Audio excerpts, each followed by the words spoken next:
여러분 안녕하세요, 오프로입니다. 여러분, 오늘은 오랜만에 연애에 대한 이야기를 해볼 건데요. 가끔 저한테 연애 콘텐츠를 올려달라고 댓글을 달아주세요. 제가 또 연애 이야기 좋아하는 건 어떻게 하시고? 저는 영화나 드라마도 로맨틱 코미디 이런 거 되게 좋아하고 무조건 해피엔딩으로요. 그리고 연애 이야기 듣는 것도 되게 좋아하거든요. 그래서 어떤 얘기를 하면 재밌을까 막 생각을 해봤어요. 나의 연애를 되돌아보면서 나는 어떤 연애를 하고 있는가? 나는 어떤 여자친구인가? 이런 거를 생각을 해보다가 제가 연애를 할 때 꼭 지키는 것들이 있거든요. 그래서 오늘 그거에 대한 이야기를 해보려고 합니다. 일단 저는 지금 평화롭고 사이 좋은 연애를 하고 있어요. 물론 이게 나랑 잘 맞는 사람을 만나서인 게 가장 크죠. 근데 그래도 제가 예쁜 연애를 위해서 노력하는 부분들이 있거든요. 그래서 어떤 게 있는지 4가지를 오늘 말씀드리도록 하겠습니다. 첫 번째, 두 번째는 제가 갈등이 있을 때 노력하는 부분이에요. 첫 번째, 화날 때 목소리를 크게 내지 않기. 사실 제가 남자친구랑 거의 싸우지를 않아요. 몇 년에 한 번 싸울까 말까예요. 근데 이게 싸울 일이 없어서이기도 하지만 작은 갈등이 있을 때 그게 싸움으로 번지지를 않아요. 제가 생각했을 때 가장 큰 이유 중에 하나가 목소리를 크게 내지 않기 때문인 것 같아요. 여기서 목소리를 크게 내지 않는다는 거는 소리 지르는 거, 성질 부리는 거, 그리고 짜증을 확 내는 거를 포함해서 이거를 하지 않는다는 뜻입니다. 연애를 하다 보면은 상대방 때문에 화가 날 때가 있잖아요. 저도 예전에 가끔 있었어요. 근데 저는 화가 나도 절대 목소리를 크게 내지 않아요. 그럼 어떻게 하느냐? 목소리를 가라앉혀요. 사람이 화가 날 때 소리를 한번 높이잖아요?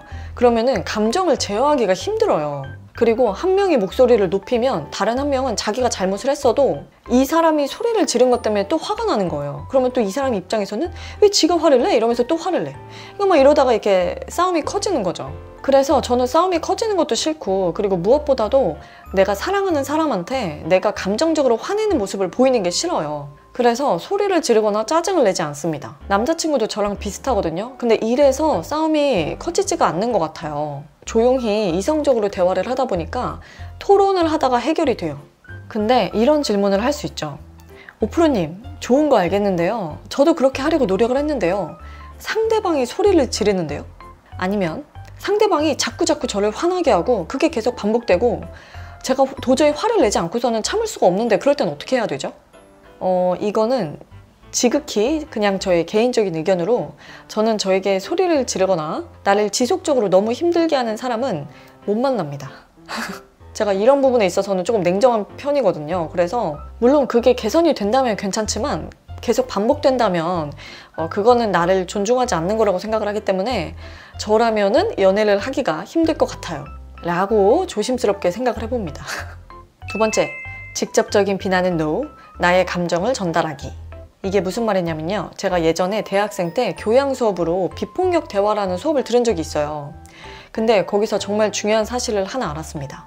내가 화가 났을 때요. 상대방의 행동을 직접적으로 막 비난을 하기보다는 그 행동으로 하여금 내가 어떤 감정인지를 알리는 게 훨씬 효과적이라는 거예요. 예를 들면 이런 거예요. 야, 너 왜 행동을 그렇게 하니? 너 말 그렇게밖에 못해? 이렇게 직접적으로 상대방을 비난하기보다는 너가 그렇게 하면 내가 서운하지. 너한테 그런 말 들으니까 내가 너무 슬프다. 이런 식으로 내가 어떤 감정인지 내가 어떤 상황인지를 알리는 게 더 효과적이라는 거예요. 물론 화가 날 때 이렇게 이성적으로 말을 하는 게 쉽지는 않지만 이것도 근데 연습하다 보면 됩니다. 그래서 저는 보통 어떤 식으로 얘기를 하냐면은 오빠가 이렇게 하면 나는 이러이러해. 예를 들면 내 기분이 이래. 아니면 내가 이만큼이나 기다려야 돼. 그러니까 앞으로는 이렇게 해줬으면 좋겠어. 이런 식으로 얘기를 하는 편이에요. 분명히 제가 감정이 상한 부분에 대해서는 저는 100% 다 전달은 하는데 그게 상대방을 비난하는 데 핵심을 두는 게 아니라 상대방의 행동으로 하여금 내가 어떤 마음이었고 그리고 내가 어떤 상황인지 그런 거를 알리는 거에 더 포커스를 두는 거예요. 그리고 앞으로는 어떻게 했으면 좋겠다는 거를 정확하게 전달을 하는 거죠. 그러면은 일단 싸움이 생기는 일이 없어요. 왜냐면 감정적으로 막 커지지가 않으니까. 근데 이거는 사실 진짜 감정이 상할 수 있는 상황에 그렇다는 거고요. 장난으로 말할 때는 비난이 난무하죠. 여러분들도 화날 때 한번 적용을 해보시면은 많은 효과를 보실 수 있을 거라고 생각해요. 물론 양쪽이 다 지켜주면 정말 좋겠죠? 자, 다음 2가지는 일상적인 데이트를 할 때 해당되는 내용이에요. 세 번째, 계산할 때 빠르게 의사를 밝힌다. 이거 중요하죠, 여러분. 특히 이거는 연애 초반에 중요한 것 같아요. 저는 계산을 할 때 이게 뭐 애인이든 동성 친구도 마찬가지인데 예를 들어 밥을 먹는데 이거를 내가 내는 거다. 그러면 저는 그거를 굉장히 빠르게 밝히는 편이에요. 밥을 다 먹고 빌지를 바로 내 앞에 둔다거나 아니면 이거 내가 낼 거라고 말을 한다거나 아니면 바로 계산대로 간다거나. 근데 사실 저는 그 전부터 미리 알리는 편이긴 해요. 예를 들면은 뭐 점심 내가 살 거야?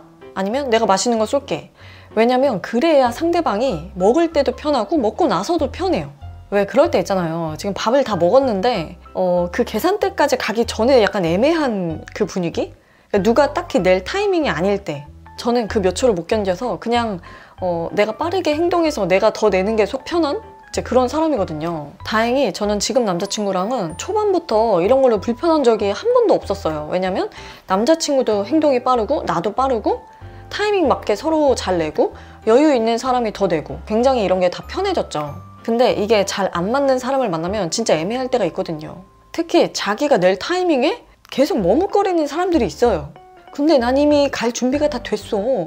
그러면 계산대까지 갈 때 되게 애매한 거야. 이거를 가서 기다려야 되나? 아니면 그냥 내가 또 낼까? 이거는 사실 커플뿐만이 아니고 뭐 썸을 타는 사이나 아니면 동성 친구랑도 마찬가지죠. 이게 머리를 굴리려는 게 아니라 인지상정 그렇잖아요? 타이밍 맞게 의사를 잘 밝혀줘야 상대방이 편한 거죠. 한 명이 일방적으로 계속 낼 수는 없잖아요. 그렇게 굳혀진 커플이 아닌 이상. 그래서 저는 상대방이 혹시라도 이런 거를 신경 쓸까 봐 데이트를 할 때나 아니면 동성 친구 만날 때도 의사를 빠르게 밝히는 편이에요. 근데 저는 이게 중요한 것 같아요. 뭔가 너무 막 자주 머뭇거리는 사람은 호감이 별로 안 가더라고요. 너무 현실적인 얘기였나? 빨리 공감한다고 댓글 달아줘요. 4번째, 연애 기간이 오래돼도 상대방에게 고마운 마음을 말로 꼭 표현하기. 이것도 중요하죠, 여러분. 저는 상대방한테 고맙다고 느껴지는 부분이 있으면 항상 말로 표현을 하는 편이에요. 왜 그런 말 있잖아요. 호의가 반복되면 당연시하게 된다. 그래서 커플들 중에서도 처음에 잘해준 게 계속 반복되니까 그게 상대방한테 당연하게 받아들여져서 그게 고민인 경우도 많잖아요. 근데 저는 절대 그렇게 생각하지 않고요.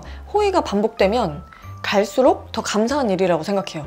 예를 들어서 남자친구가 초반에 집에 데려다 줄 때도 고마운 거지만 몇 년이 지나도 계속 데려다 준다면 그게 당연한 루틴이 되는 게 아니라 더 고마운 일이 되는 거라는 거죠. 처음에 잘하긴 쉽잖아요. 끝까지 잘하는 게 어렵지. 그래서 저는 오히려 반복적으로 잘해주는 거에 더 고마움을 많이 느껴요. 그래서 뭐 나를 데리러 오면 데리러 와줘서 고맙다. 데려다 주면 데려다 주어서 고맙다. 뭐를 해주면 뭘 해줘서 고맙다. 이렇게 얘기를 하는 편이에요. 물론 뭐 굳이 말로 표현해야 되나? 그거 어차피 다 아는 건데? 라고 생각할 수 있는데 저는 연인 사이에서는 특히나 더 이런 거를 많이 표현해야 된다고 생각해요. 이게 어떤 의미냐면은 너의 호의가 나한테 당연한 일이 아니고 나한테 되게 고마운 일이야 라는 거를 알리는 수단인 거예요. 이 말로 표현하는 게. 그래서 이런 부분들이 좀 예쁘게 연애하는 데 큰 도움을 주지 않나 라는 생각이 듭니다.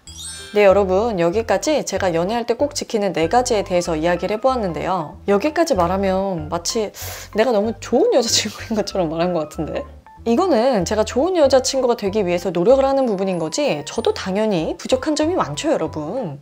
근데 어쨌든 좀 예쁜 연애를 하는데 많이 도움이 되는 부분들이라고 생각을 해서 이렇게 영상을 찍어봤고요. 여러분들도 한번 필요한 부분이 있으면 적용을 해보시면 좋겠습니다. 그럼 여러분 4가지 중에서 어떤 게 가장 마음에 와닿으셨는지 밑에 댓글로 남겨주시고 또 연애 콘텐츠 관련해서 의견이 있으신 분들은 댓글 남겨주시면 제가 만들 수 있는 건 영상으로 만들어 보겠습니다. 우리 모두 예쁜 사랑해요. 그럼 재밌게 보셨으면 구독과 좋아요 꼭 눌러주시고 자주 봐요. 안녕. 그럼 어떻게 하느냐? 목소리를 가라앉혀요. 예를 들어서 아니 그래서 어떻게 하겠다는 건데? 이렇게 말하지 않고요. 그래서 어떻게 하겠다는 건데? 이런 식으로 말합니다. 이게 더 무서운가?